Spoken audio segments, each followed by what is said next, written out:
Welcome everybody to our first Food for Thought Breakfast Lecture of 2025. I'm Dr. Lorelei Knoll, an Associate Professor and Associate Dean Graduate Programs in the Faculty of Nursing. Really excited to see you all here on this foggy Thursday morning, bright and early, to join us in conversation and to have breakfast with us. To open things in a good way, I want to acknowledge that we are gathered here at the University of Calgary, which is on Treaty 7 territory in southern Alberta, and that the City of Calgary is also home to Métis Nation of Alberta Districts 5 and 6.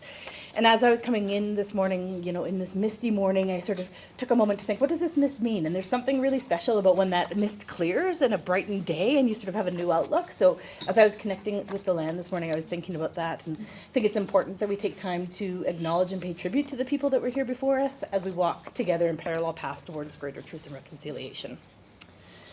It is my absolute pleasure and honor to welcome Dr. Kate Wong, my friend and colleague, as our speaker this morning.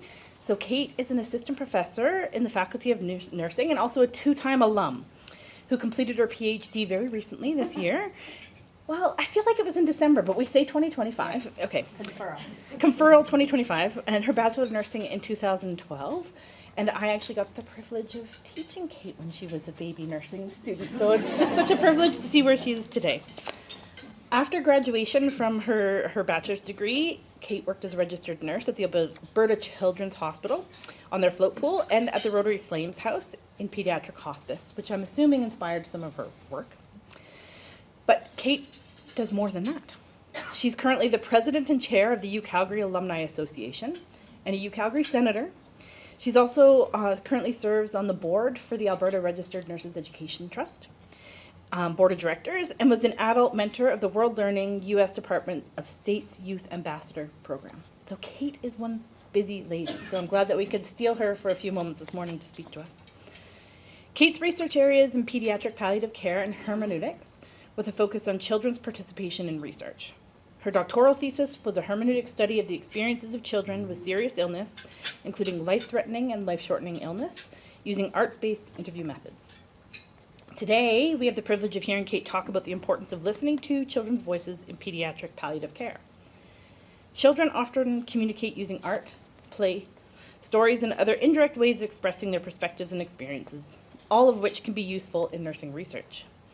Kate will share her findings of her doctoral thesis and avenues for future research in pediatric palliative care that highlight children's voices in unique ways.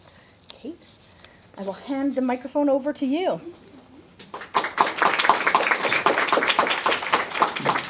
I'm always short, so I have to adjust the microphone every time. Can you hear me okay?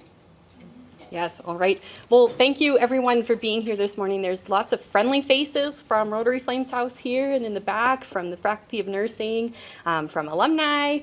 So I'm really, really pleased to be here with you this morning. And also surprised to see so many folks out to talk about, or hear a talk about something that's kind of sad. But a friend reminded me last night that sometimes we need to create space for conversations about things that we don't normally get to talk about or things that might be taboo to talk about in other situations. So I do want to acknowledge that there might be some things in this presentation that are hard to hear. Someone usually cries, and sometimes it's me. I think there might be Kleenex around. But what children have to say and teach us when they're here for a short time is so important. And I promise there will be some lighthearted things to share along the way as well. So as Lorelei mentioned, I started nursing school here at the University of Calgary in 2008, and I had a fantastic undergraduate experience, including a field school in the Dominican Republic, which was very cool to do. But I was in third year when I learned about pediatric palliative care for the first time during our palliative care course, and from the speaker who is here, Catherine De Silva, who's the clinical nurse specialist at Rotary Flames House. And that was the starting point for what's been a wonderful career. I graduated from 2012 and became a third-generation UCalgary alum following my grandfather and my father. And as Lorelei mentioned, I started working with the Nursing Alumni Committee from 2012 to 2019, and I was president and co-president with these two guys. Along the way, that's Tyler and Dominic. And for some reason, we had a photo booth at one of our nursing alumni luncheons. I joined the Alumni Association Board of Directors in 2020, and I've been invited to do some pretty cool things in that role, including being a panelist and sharing the territorial acknowledgement at the Creating Tomorrow event for the University of Calgary's One Child, Every Child initiative. And there is another Creating Tomorrow event coming up in April for agriculture at the Stampede. Is that right, Amanda? Awesome, so please register for that. It sounds very cool. And I realized that this photo looks like I have one attentive audience member who happens to be President Macaulay, so that's fine. And in summer 2024, I joined the faculty as an assistant professor, which was very exciting, very full circle, and I won't be going anywhere. So my entire clinical background has been in pediatric nursing. I've been at the Rotary Flames House since 2012. And Rotary is the only pediatric hospice between Abbotsford, BC and Milton, Ontario in Canada. So it's a very special place to work. I've also had positions on the ACH float pool and with the KidSim asset team, which use simulation to prepare families for discharge and for emergencies in the home. So if Johnny pulls out his trach while you're driving on the Deerfoot, we practice that, which happens sometimes. But my heart is really in pediatric palliative care, and I love to educate folks on what we do in caring for children with serious illness. So what is pediatric palliative care? It has a really similar definition to adult palliative care, with the inclusion of promoting developmental well-being, because we are working with children who, despite having a serious life-threatening or life-shortening illness, are still growing. Palliative care includes, but is not limited to, end-of-life care. We also focus on promoting quality of life and good symptom management throughout the illness trajectory. It's estimated that 21 million children globally would benefit from pediatric palliative care, with over 8 million requiring specialized palliative care, so that would be end-of-life situations or more focused approach from the palliative care team. Dr. Kimberly Widger, who is a UCalgary alumna, found that only about 18.6% of the children who died in 2012 who would have benefited from pediatric palliative care services actually received it. We have new data coming, I'm told, but I have a hunch that we still have some work to do to promote good access to palliative care for children. So generally speaking, any child who's diagnosed with a serious life-threatening or life-shortening disease or condition where death in childhood is expected or possible should be referred to pediatric palliative care teams. So that includes cancer, it includes prematurity, congenital abnormalities, injuries, serious infections, genetic conditions, mitochondrial disorders, and in Canada we see mostly congenital malformations, chromosomal abnormalities, central nervous system diseases, and cancer. So we're not seeing as much of the HIV as other areas of the world. Palliative care teams might be a consult service in a hospital based out of a standalone hospice like Rotary Flames House, and care might also occur in the home.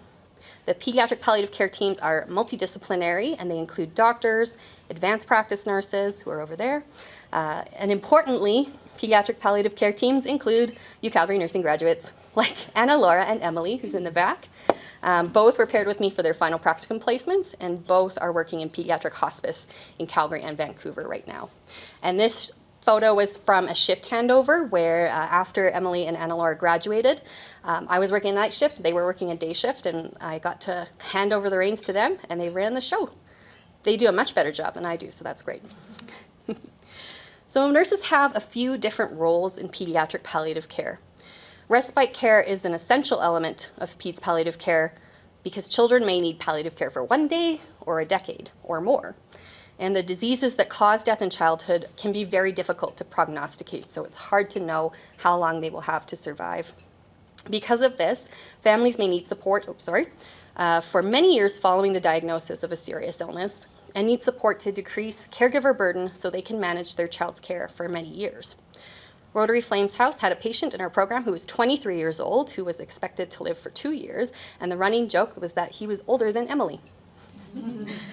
Some pediatric palliative care programs have advanced practice nurses and registered nurses who manage a caseload of patients, helping to coordinate care across multiple specialties, to regularly communicate with families, and to access resources for funding, special wish trips, in-home supports, and facilitate transfers to acute care or hospice care as needed. Children with serious illnesses often require expert management of symptoms related to their conditions, such as sleep disturbance, irritability, pain, respiratory support, and seizures. And of course, palliative care spans a child's lifetime from diagnosis to death and bereavement. End-of-life care is the management of symptoms and supportive care in the final days of life when the child is actively dying. Nursing care at end of life may also include creating mementos, so something for families to have to physically remind them of their child, funeral planning, and facilitating family time. So while it can be a sad place to work, it can also be a place where we have a lot of fun. So I promise it's not all sad. We take kids to day camp where they can ride a pontoon boat, a wagon ride, or go horseback riding, which is no small feat for a child in a wheelchair, let me tell you. We make also fire truck attachments for wheelchairs. That is my specialty. And we still have time to play pranks during the holidays as well. Though it took our staff a long time to figure out that there was an elf in the tub. So adult terminal illness trajectories often look like a steep decline from the time of diagnosis to the time of death, and this isn't the case for children. Thea's story, and Thea is in the picture frame held by her sister Bryn, can help us get an idea of what an illness trajectory for a child is like in pediatric palliative care. And I've talked about Thea a lot over the course of my doctoral studies, and her family's given me permission to share her story. And some of you will be familiar with her as well. So these slides are adapted again from Catherine De Silva over here.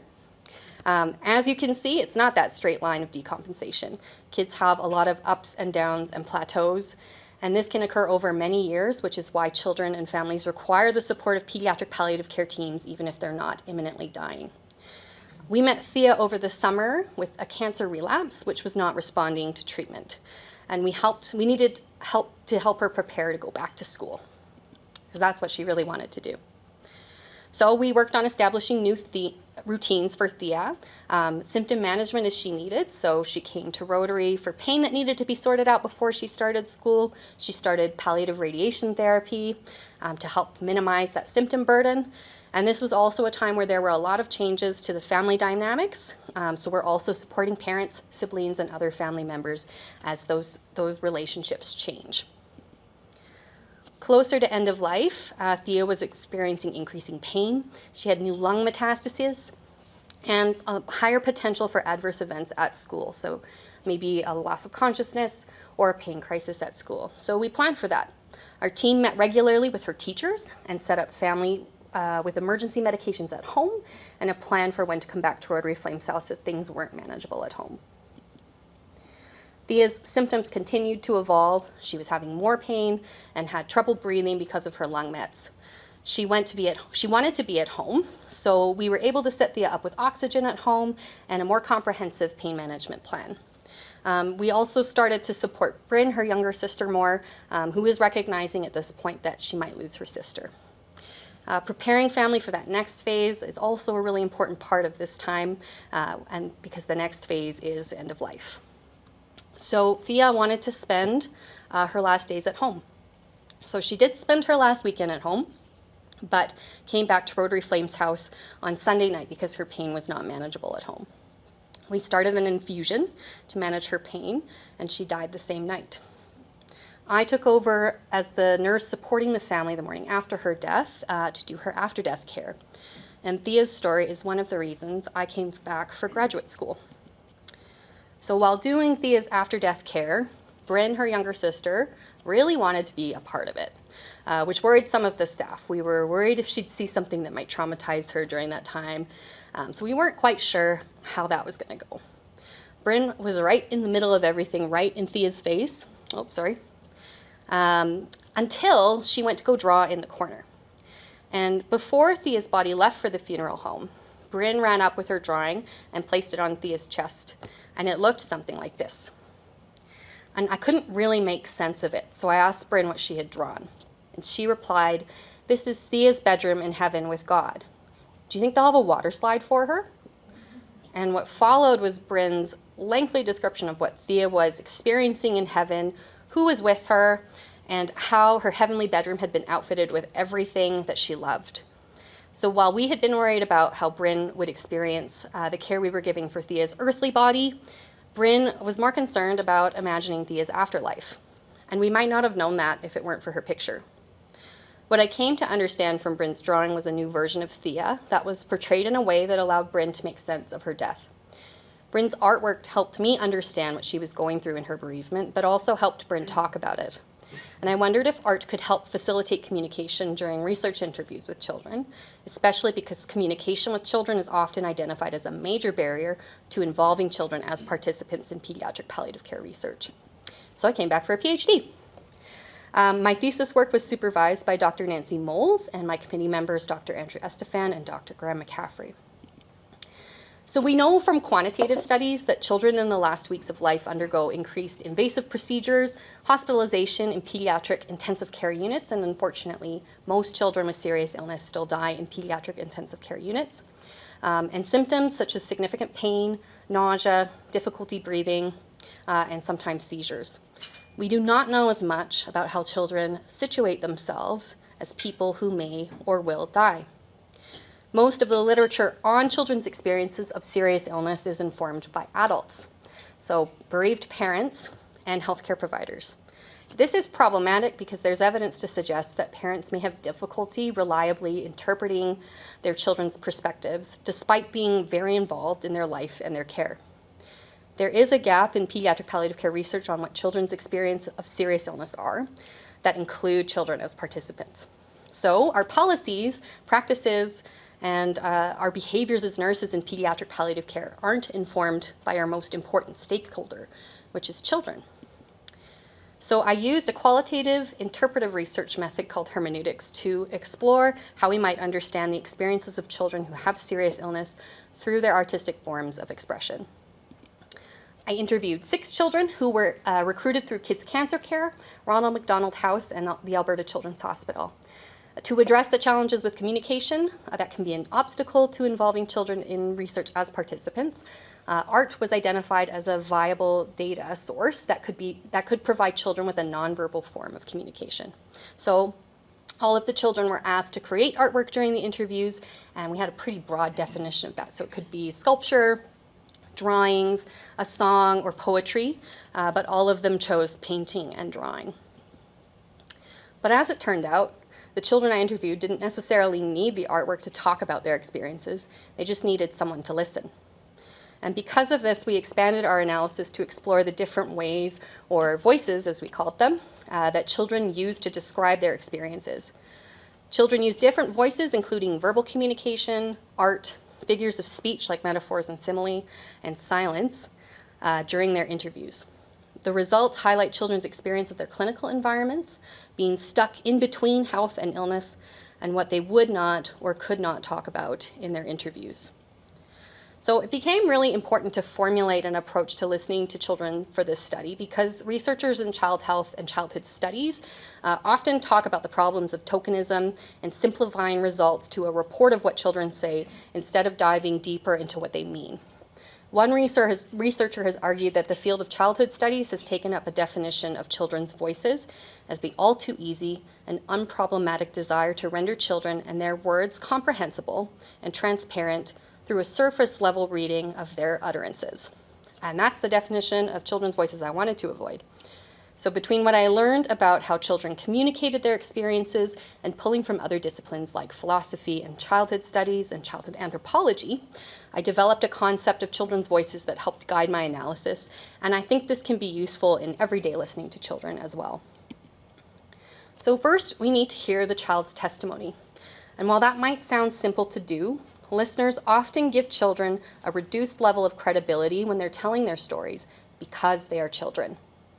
Sometimes the assumptions that children can't understand complex experiences gets in the way of adults actually listening to children. Additionally, the way that children express themselves is not always readily understood by adults. A child might communicate a symptom in a way that isn't substantial enough for adult attention. So they might say they have a tummy ache, but they're not able to be more specific, so it's hard to gauge how serious it is. Typically, when an adult and a child have different interpretations of a situation, the adult's understanding trumps the child's. And this is a problem when we think about how children understand illnesses in themselves or in adults, and how it is explained to them or not by adults. We often have families who choose not to disclose to a dying child that they are sick. So the first part of my conception of listening to children's voices is obtaining that testimony, with the caveat that their testimony is considered reliable despite their social identity as a child. In other words, we need to realize that children are the experts in their own experiences, but by itself, testimony isn't enough for a complete definition of children's voices. We also need to recognize that children have agency, but maybe a different kind of agency than what we typically think about when we hear that word. So often someone with agency is thought of as a person who has a sense of self, of their own life, who can evaluate it, and who can make decisions about it. Or a person who has the power to plan things for their life and act on those plans. Another understanding of agency, which was introduced by a philosopher named Charles Taylor, is that agents are people who have things that matter to them, which gives them a point of view of the world. So when we focus on agency in this way, it's easy to understand that people have different things that matter to them. Children may not always have the power to plan or act on their plans, but they do have things that matter to them that may be different than what matters to adults. So in this drawing, one of my participants, Nate, drew the things that were important to him during his cancer treatment.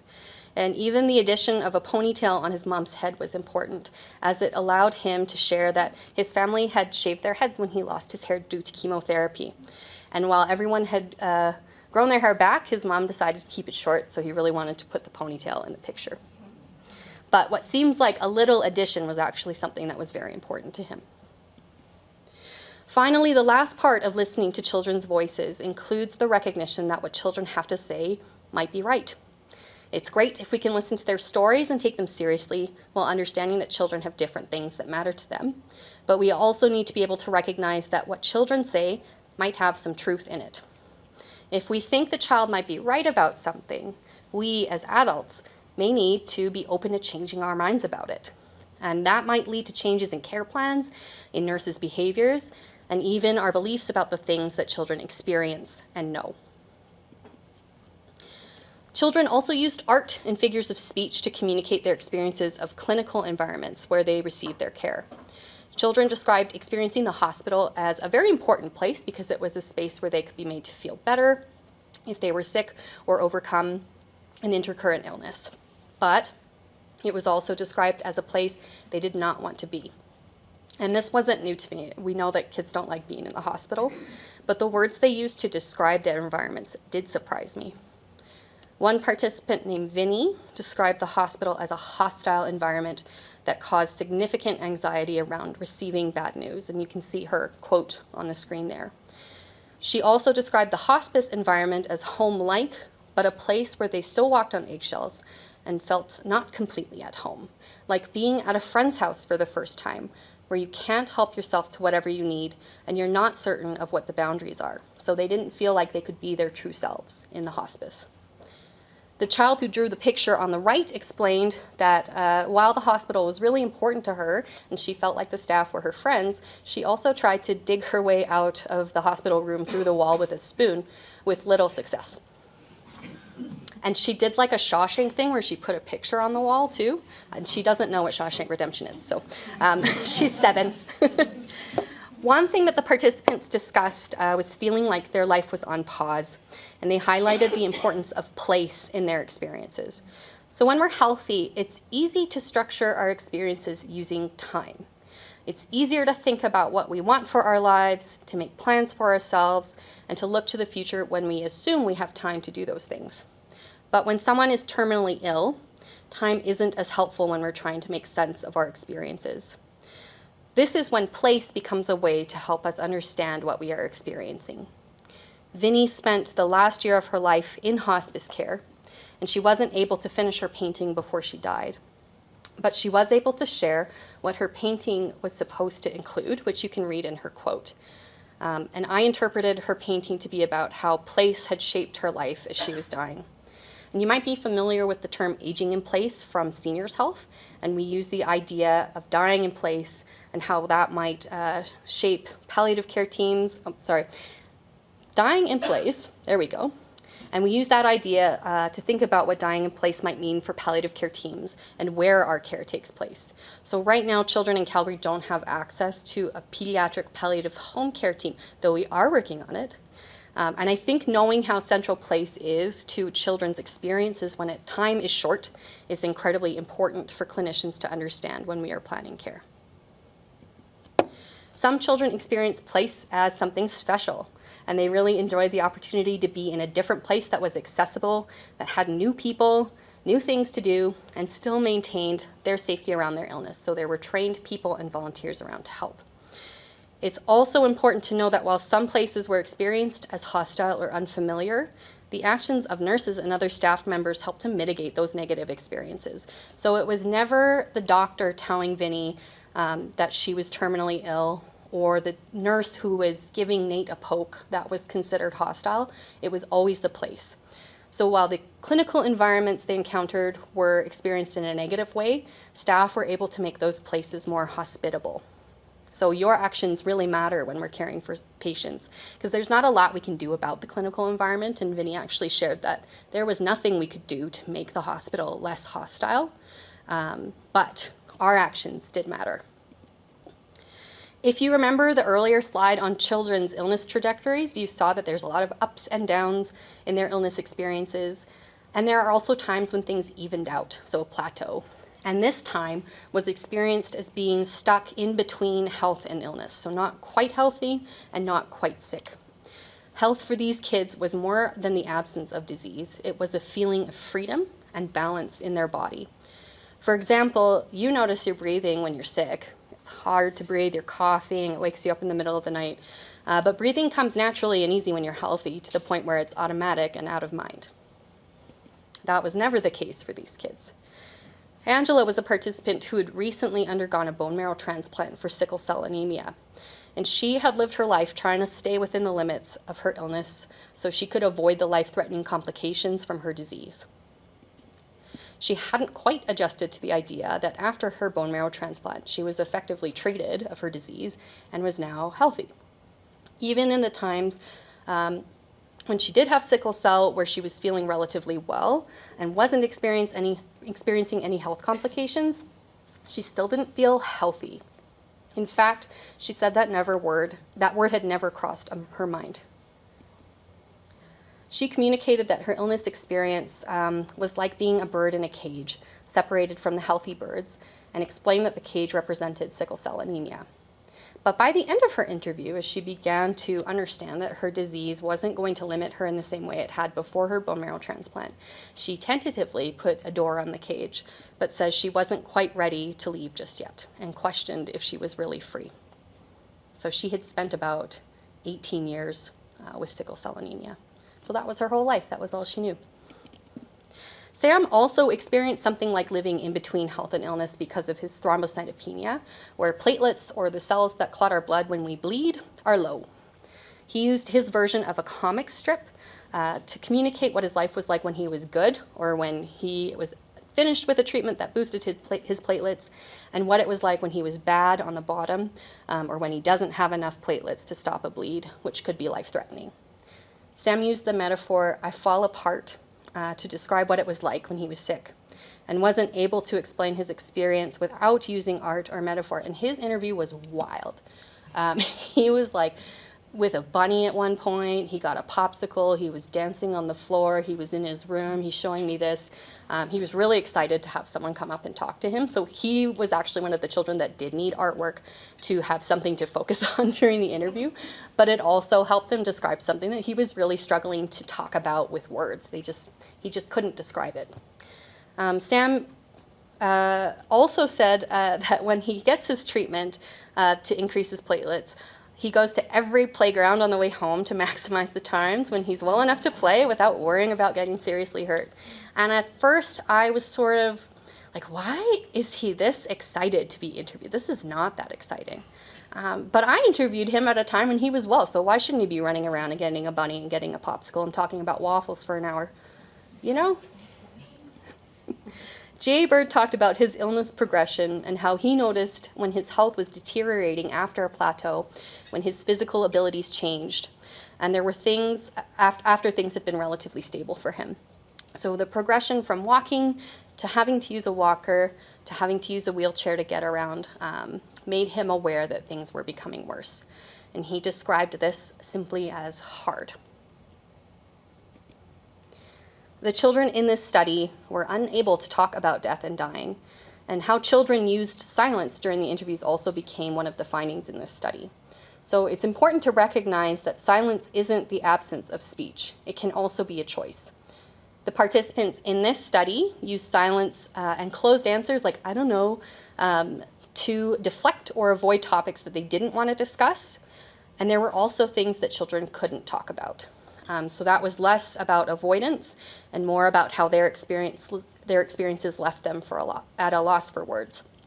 And those experiences were related to guilt. Angela also had a sister who had sickle cell anemia, but she was not eligible for a bone marrow transplant. And that was really, really difficult for her. And she couldn't tell me what that was like. She tried to, but ended up wanting to talk about something else. The other things that caused silence were losing their ability to do things and dying. Interestingly, Vinnie brought up death in response to me asking her if there was anything she wanted to talk about, but she didn't want to say anything more than what she shared in this quote. Qualitative research is often thought of as the interpretation of what people say, but silence shouldn't be understood as the omission of something. What is unsaid might be purposeful, unconscious, or meaningful to participants and patients, and it can be a place for the researcher or nurse to find out more.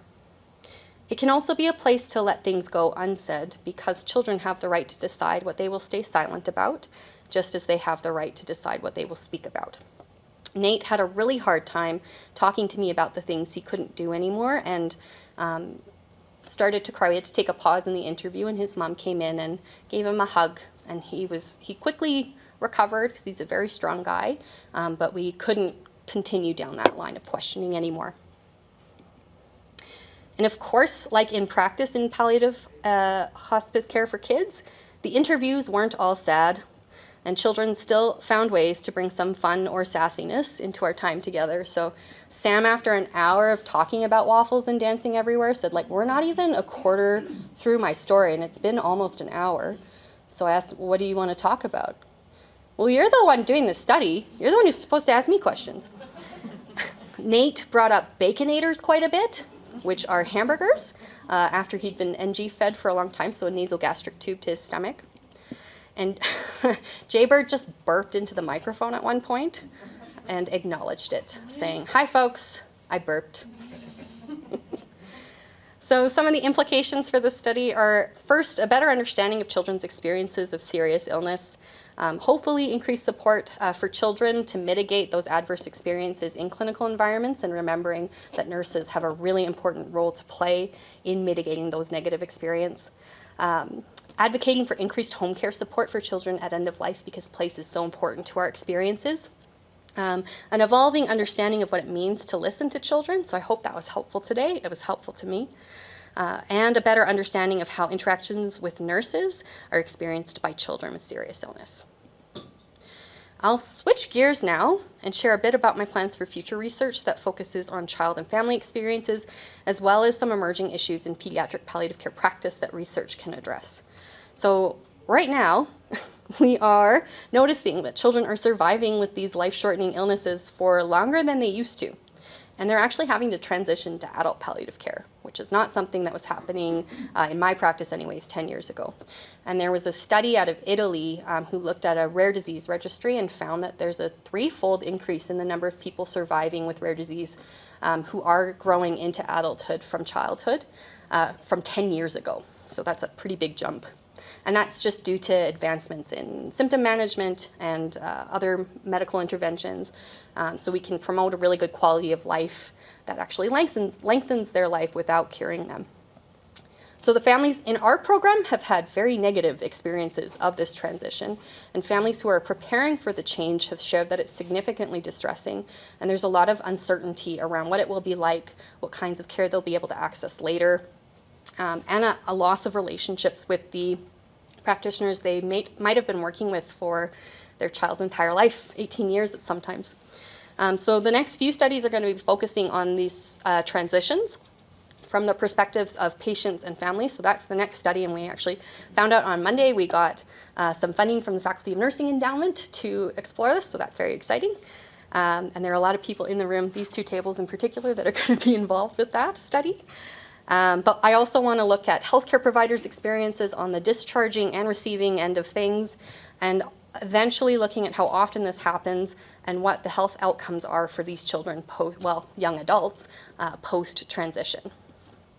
Some other areas I'm interested in researching include how children with serious illness experience moving between hospice and hospital, or going from hospital to hospice for end-of-life care, how children find out about their diseases, medical assistance in dying for mature minors, or MAID, which is a topic of a special Senate committee in Canada regarding MAID for unique populations.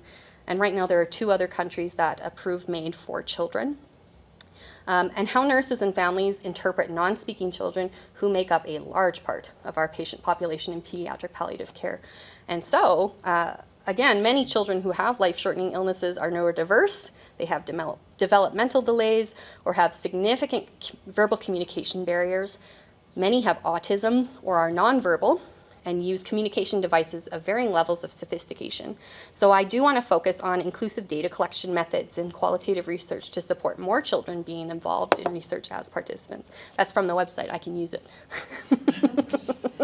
I know what you're saying. Something that's really important to me is that children are engaged in research as participants and partners, but also as consumers of knowledge in healthcare research.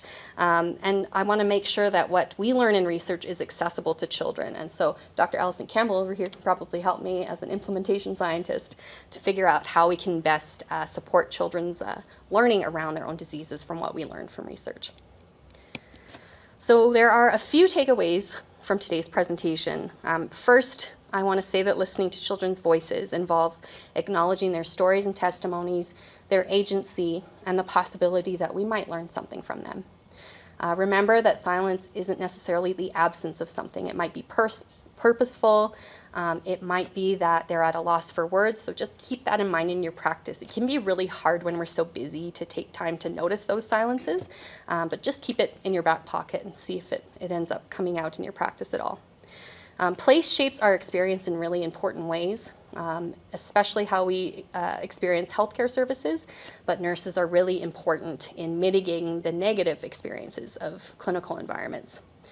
We also want to maximize time when children feel well, so using those plateaus to plan that wish trip, to go to every playground, and not worrying about hurting yourself. And this goes for adults as well. There are a lot of things in our life that we can take advantage of when we're feeling well. And also, children can provide insightful research data, but sometimes we have to be a little creative in the ways that we approach them for data collection. And while this work is really difficult to do sometimes in practice and in research, I often find myself going back to this quote, which reminds me how important it is to learn from children with serious illness. One path to improving their care is to listen to them, because there is yet so much to learn from children of the death and dying process in order to better care for future children during the death and dying process. And I've also included some more information that you'll have access to after the presentation today. I don't have a lot of socials. I'm not very good at social media. I'm good at reposting, but I'm there, so you can reach out to me. Email's probably best. And there are a few other resources on pediatric palliative care that are there that you'll be able to access at the end. Including a sort of Canadian repository of research in pediatric palliative care. So, there's time for questions. That's the presentation. Thank